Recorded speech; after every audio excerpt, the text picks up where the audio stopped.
Just a simple 3 techniques for increasing your bone strong.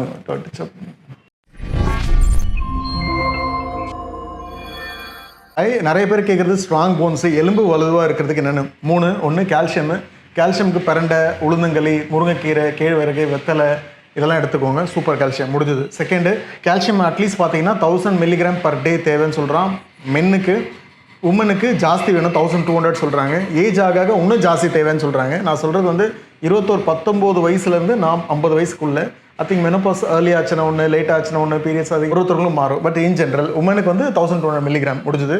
Second vitamin D வெயில், அதுக்கப்புறம் நம்ம ஏற்கனவே சொல்லியிருக்கோம் வீடியோவில் சோயா சீஸ் எல்லாம் அது நீங்கள் பார்த்துக்கோங்க. அந்த வைட்டமின் டி ஒரு நாளைக்கு 600 தேவைன்னு சொல்லி இன்டர்நேஷனல் யூனிட் சொல்லுவாள் 600 தேவைன்னு சொல்கிறான். அதே மாதிரி வயசாகிடுச்சு 70 வயசுக்கு மேலே ஆச்சுன்னா 800 தேவை. ஸோ சன்லைட் அதிகமாக போகணும் வயசானவங்க, அதுவும் பார்த்துக்கோங்க. Evening sunlight best.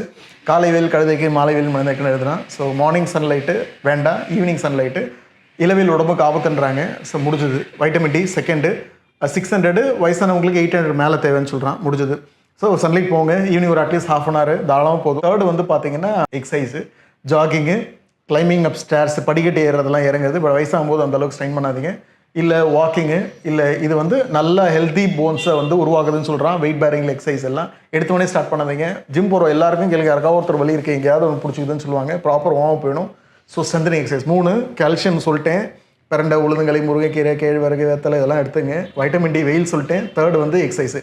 3 நல்ல எலும்பு பயங்கர ஸ்ட்ராங் ஆகும். ஒரு குரூப் ஆஃப் பாப்புலேஷன் ஒரு கண்ட்ரியில் கால் பார்த்தீங்கன்னா ரொம்ப பெருசாக இருக்கும். ஒரே காரணம் அவங்க நடந்துகிட்டே இருக்காங்க, இப்போ மலைலாம் ஏறிட்டே இருக்காங்கன்னு சொல்கிறாங்க. அதனால் கால் வளருது. எவ்வளோக்கு எவ்வளோ முட்டி இடித்து நடந்துகிட்டே இருக்கீங்களோ அவ்வளோக்கு எவ்வளோ வளர்ச்சி ஜாஸ்தியாகும். நான் சொல்ல ரிசர்ச் சொல்லுது. என்ன சொல்கிறேன், இன்ஃப்ளேட்டு ஒரு கால் எப்போ வளரும்னா கால் டுவர்ட்ஸ் த நீ அண்ட் அவே ஃப்ரம் த எல்போன்னு சொல்லுவாங்க. டுவர்ட்ஸ் த நீனா இந்த போன் ஃபீமர் போனோட லோவர் பார்ட்டும் அப்பர் பார்ட் ஆஃப் டிபியாவோட அப்பர் பார்ட்டு தான் வளரும். இடிச்சு வளர்ந்துட்டே இருக்கும்.